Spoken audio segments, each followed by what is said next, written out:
আমি যে ভিডিও বা আমি যে আমার ব্লগ যেগুলো আমি আমার প্রোফাইলে, আমার একটাই প্রোফাইল ফেসবুকে, হ্যাঁ ফেসবুকে আমার একটাই প্রোফাইল আছে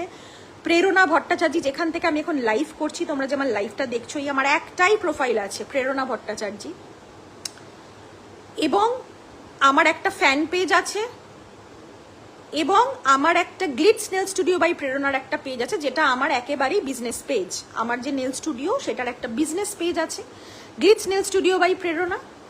একটা আছে আমার ফ্যান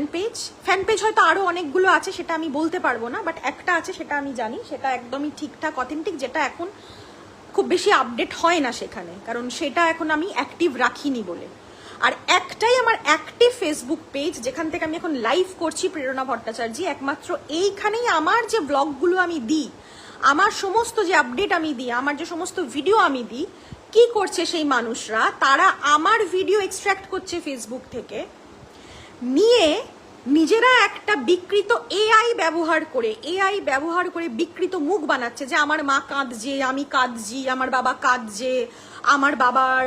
একটা বাজে বিকৃত ছবি বানিয়ে দিচ্ছে, আমার মায়ের একটা বাজে বিকৃত ছবি বানিয়ে দিচ্ছে, আমার একটা বাজে বিকৃত ছবি বানিয়ে দিচ্ছে এআই দিয়ে, বানিয়ে দিয়ে একটা কভার পিকচারে দিচ্ছে ওটা। আর তাতে লিখছে, ক্যাপশনে লিখছে, কভার পিকচারের উপরে ক্যাপশনে লিখছে যে মায়ের মৃত্যুর আগে, মায়ের মৃত্যুর 2 মিনিট আগে, মায়ের মৃত্যুতে, মায়ের মানে এরকম বিভিন্ন রকম নোংরা ক্যাপশন দিয়ে দিয়ে ওরা এরকম ভিডিও বানাচ্ছে, এবং সেখানে কিন্তু খুব ভালো ভিউজ।